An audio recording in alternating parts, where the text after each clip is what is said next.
All right, so we're continuing with the 2-3 notes. We got some questions here. In what order should you arrange the terms when you divide polynomials? That's just descending order. Descending. So, for instance, we could have everything we've done so far has been x squared, then x, then the number. But we could also have something that looked like x to the fourth minus x cubed plus 2x squared. That would have been fine as well because we have a 4, we've got a 3, and we've got a 2. We don't want to skip anything. So as we're going through, we don't want to actually skip any terms, but we do want the exponents to all be in descending order every single time. All right. So how do you determine where to place the first term in the quotient? We discussed that already. So whenever we're looking at the problem, we want like terms on top of like terms. So that x we want on top of an x. So that's what we'll write here. Like terms on top of like terms.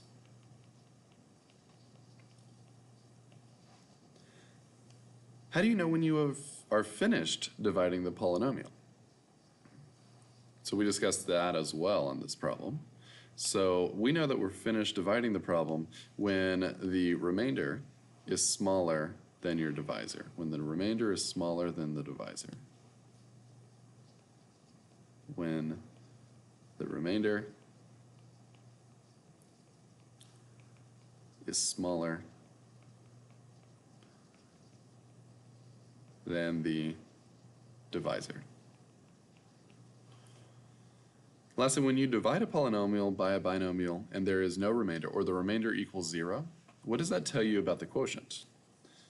Well, it tells you something about the quotient and the divisor, actually. It says that the quotient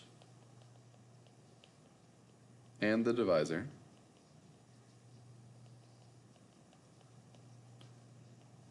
are factors. I wrote and. Are factors of the dividend.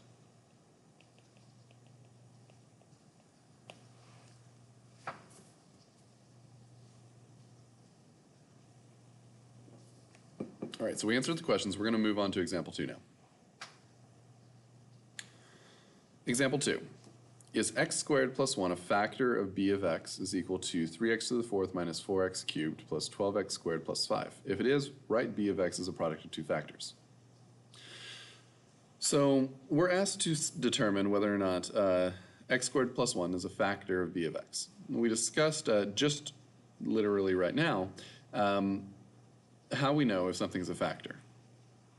So when you divide a polynomial, and there is no remainder, or the remainder is 0, that means that the quotient and the divisor are both factors of the dividend. So here, we're looking for a remainder of 0. If we don't get a remainder of 0, it's not a factor, and we can just say no. So we're going to write this out. We need to write it out a little bit different, though. We're going to write x squared plus 0x plus 1, and inside the division symbol, we're going to write 3x to the fourth minus 4x cubed plus 12x squared plus 0x plus 5. Now, I'm going to caution you on this one because it's a little bit longer, so you might want to write a little bit smaller if you're taking notes currently. So we're going to go through that same math again. X squared, what do I need to multiply x squared by in order to make it 3x to the fourth? What do I multiply x squared by in order to make it 3x to the fourth? That'd be 3x squared. So I'm going to write 3x squared above the x squared because like terms go on top of like terms. Then I'm going to do the math again, multiplying this by all three of these terms now. So 3x squared times x squared, 3x squared times x squared is 3x to the fourth. 3x squared times 0 is 0x cubed. And then 3x squared times 1 is 3x squared. We're going to flip the signs and combine. So we've got, they're all positive, they all become negative. Flip the signs and combine. 3x to the fourth minus 3x to the fourth is 0. Negative 4x cubed minus 0x cubed is negative 4x cubed. And 12x squared minus 3x squared is 9x squared. We bring down our 0x. And we start the process all over again. What do I need to multiply x squared by in order to make it negative 4x cubed? I need to multiply x squared by negative 4x in order to make it negative 4x cubed. I multiply this by all three terms. Negative 4x times x squared is negative 4x cubed. Negative 4x times 0x is plus 0x squared. And negative 4x times 1 is minus 4x.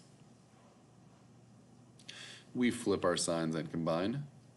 So we've got negative 4x cubed. That's going to become positive 4x cubed. We've got positive 0x squared. Change that to a minus, and we have negative 4x, which will become a positive 4x. So we flipped all of our signs. Now we're going to combine. Negative 4x cubed plus 4x cubed goes away. 9x squared minus 0x squared is 9x squared. 0x squared plus 4x is 4x. And we're going to bring down our 5. Again, we need to ask ourselves, what do we need to multiply x squared by in order to make it 9x squared? We need to multiply x squared times 9 in order to make it 9x squared. X squared times 9 is 9x squared. Oh, forgot to draw the lines. So I'm going to multiply this by all three of these. 9 times x squared was 9x squared. 9 times 0x is 0x. And 9 times 1 is 9. Flip our signs and combine. Flip our signs and combine. That's going to mean that we've got all positive, so they're all going to become negative. Now we combine. 9x squared minus 9x squared is 0. 4x minus 0 is 4x. And 5 minus 9 is negative 4. All right. So here, we can't take it any further because our remainder now, our remainder is smaller than our divisor because we have an x squared in our divisor and only an x in our remainder. So we're done. Our remainder is not 0. Because our remainder is not 0, no. X squared plus 1 is not a factor of b of x.